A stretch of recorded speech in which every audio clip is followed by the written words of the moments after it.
Oi, pessoal, vamos fazer o último vídeo de hoje. Vamos falar sobre o item 3.2 do nosso roteiro, que é a proteção à saúde e segurança. Acontece isso, gente, não sei como, mas conectou aqui meu telefone, me desculpa. Acabei de... Gente, que coisa, hein? Tá no mudo e tocou no meu computador. Olha só, vamos falar sobre a proteção da saúde e da segurança. Que parte é essa? A gente já vai voltar na responsabilidade, mas para a gente falar sobre a responsabilidade, a gente tem que saber qual é a base. Por que que existe essa preocupação com a saúde e a segurança? Lembra lá que eu falei para vocês que a responsabilidade pelo fato do produto era uma responsabilidade, era um defeito muito grave que causava um dano à saúde ou à segurança do consumidor? Pois é, os artigos 8º, 9º e 10º do Código tratam sobre a proteção à saúde e à segurança dos consumidores. E quando a gente vai interpretar esses artigos, a gente tem que interpretar fazendo uma combinação com o artigo 6º, que é aquele artigo que trata dos princípios, o inciso 1, 3 e 6, que são os princípios da proteção à vida, saúde e segurança, que são o princípio da informação e da efetiva prevenção e reparação dos danos. Bom, primeiramente, a gente tem que saber que qualquer produto que seja oferecido no mercado de consumo, ele não pode causar nenhum tipo de risco, nem à saúde, nem à segurança dos consumidores. Essa é a regra geral. Então, eu não posso, regra geral, fornecer nenhum tipo de produto que ofereça risco à saúde e à segurança. Tem exceção a essa regra? Tem. O próprio artigo 8º fala assim, exceto, salvo, se aquele produto tiver um risco inerente, um risco normal, um risco previsível. Por exemplo, faca corta. Se eu comprar uma faca, eu sei qual é a utilidade da faca. Então, ela apresenta um risco inerente. Remédio. Todo remédio, se eu tomar um remédio que não seja para um determinado mal, eu posso morrer, né? Então, o remédio também fornece um risco inerente. Bebida alcoólica, se eu consumir também eu sei que a bebida tem um risco inerente. Então, regra geral, eu não vou poder colocar no mercado de consumo nenhum tipo de produto que acarrete risco à saúde e à segurança, a não ser que aquilo seja característica do próprio produto. Então, gente, essa questão dessa análise do que é seguro, do que não é, se provocou risco à saúde, risco à segurança, ela vai ter que ser feita, no caso concreto, pelo magistrado. E como que o magistrado vai fazer isso, né? Na verdade, ele vai examinar dois requisitos, um requisito objetivo e um requisito subjetivo. Quais seriam esses requisitos? Bom, ele vai analisar objetivamente se aquele produto apresenta uma periculosidade de acordo com o tipo do produto. Por exemplo, se eu ingeri bebida alcoólica e fiquei bêbada, não é dano, né? E fiz besteira em razão disso, e agora estou processando o fornecedor da bebida, eu não posso. Por quê? Porque eu sei que se eu beber eu vou ficar bêbado. É um risco inerente do produto. Então, esse é o requisito objetivo que o juiz vai analisar. Qual seria o requisito subjetivo? O juiz vai analisar se o consumidor podia prever a periculosidade, por exemplo. Colocaram um remedinho dentro da minha bebida. Eu fui num determinado bar, pedi pro barman uma bebida e ele colocou uma pílula, né? Uma Boa Noite Cinderela dentro da minha bebida. Nessa situação eu não tinha como prever. Realmente, eu queria beber, eu não queria desmaiar, né? Então, caso a caso, o juiz vai analisar. Então, uma vez que preencha esses requisitos, seja ele objetivo, seja o requisito objetivo e o requisito subjetivo, aí nessa situação será passível de dano aí a demanda do consumidor. Bom, Em qualquer situação, se o produto for perigoso, o legislador falou: olha, é, uma vez que você coloque o produto no mercado de consumo, o consumidor tem o direito de ser informado de maneira ostensiva e adequada sobre a periculosidade ou nocividade. Então, assim, cigarro, cigarro mata. Tá lá escrito na embalagem, cigarro mata, provoca câncer de pulmão, né? Então, isso é a informação de maneira ostensiva, né? A informação de maneira adequada. Faca corta, veneno, olha, esse produto pode matar, né? Cuidado, tome precauções, ele só pode ser usado para matar barata, ele não pode ser ingerido, né?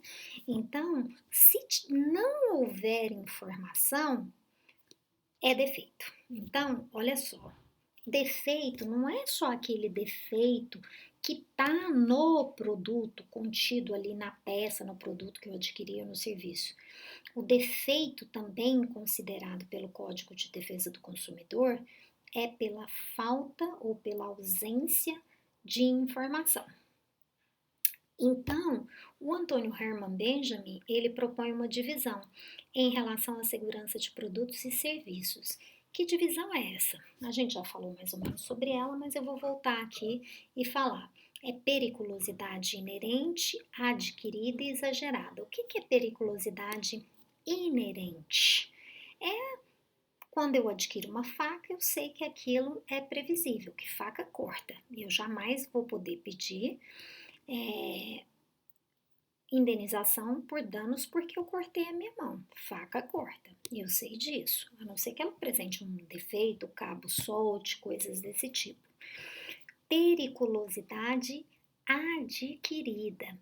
É aquele que é o básico, né? É aquele que eu compro o produto, não tem nenhum tipo de defeito, mas passa a existir um defeito. Por exemplo, o que eu acabei de falar, eu pego uma panela, por exemplo, no fogo, o cabo da panela solta, né? Então, a panela é nova, a panela está dentro da garantia, por exemplo. Em relação a esses defeitos, o Antônio Hermann diz que podem ter três tipos de defeito: de fabricação, de concepção e de comercialização.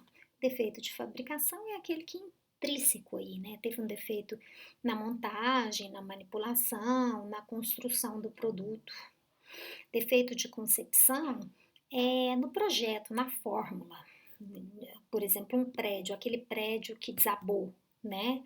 O Empire Center lá, onde é o World Trade Center, que o avião bateu e as torres derreteram, por exemplo, não era para isso acontecer, né?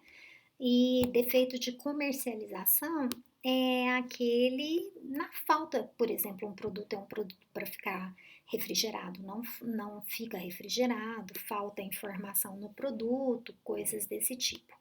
E o último tipo de periculosidade trazida pela doutrina é aquele produto que você compra e não tem defeito. E aí você está dirigindo e o airbag não abre, por exemplo. É aquela nocividade ou periculosidade porque houve um defeito e mesmo que você informe que houve aquele defeito, isso não vai diminuir os riscos, né? Eles são produtos que são defeituosos por ficção. Então, qualquer tipo de informação que eu dê é de pouca valia. O que eu tenho que fazer é retirar o produto do mercado. Bom, então é importante a gente lembrar que o Código de Defesa do Consumidor, ele proíbe a colocação no mercado de produtos ou serviços que apresentem alto grau de periculosidade. Eu posso colocar no mercado produtos potencialmente nocivos, desde que eu informe de maneira ostensiva e adequada, mas eu não posso colocar produtos com alto grau de nocividade ou periculosidade. E quando eu colocar um produto que não apresenta defeito e por um acaso souber que esse produto ah, tem um defeito, está colocando a vida das pessoas em risco, eu sou obrigada a avisar as autoridades públicas, a avisar os consumidores. É o que está previsto no artigo 10, é a prática do recall. Então, eu tenho que chamá-los, tenho que fazer anúncios publicitários e eu ainda assim não me eximo dos danos. O meu dano, o valor do meu dano pode ser diminuído se esse consumidor foi chamado durante o recall e não foi, né? Ele não foi lá para trocar o airbag, por exemplo, e sofreu um acidente. Então, a culpa, né? Aí nesta situação houve culpa concorrente do consumidor, então a indenização será reduzida. Então, muito importante a gente lembrar que nesse quesito de produtos perigosos, produtos com alto grau de periculosidade, jamais podem ser colocados no mercado. E se o forem, devem ser retirados imediatamente, tá? Essas condutas que nós acabamos de falar agora se referem a infrações penais. São tratadas como infrações penais pelo Código de Defesa do Consumidor e estão previstas entre os artigos 63 a 65. Que condutas são essas? Omiter dizeres ou sinais ostensivos. Então, se eu coloco um determinado produto no mercado, né, e eu deixo de dizer que aquele veneno mata, por exemplo, que tem um produto que mata se eu respirar, por exemplo. Então, detenção de 6 meses a 2 anos. O fato de deixar de fazer o recall também é considerado crime. E executar serviço de alto grau de periculosidade também é considerado crime. Quando a gente for estudar aí as infrações penais, a gente volta nesses artigos 63, 64 e 65. Tá bom? Por hoje é só. Um grande abraço para vocês e fiquem com Deus.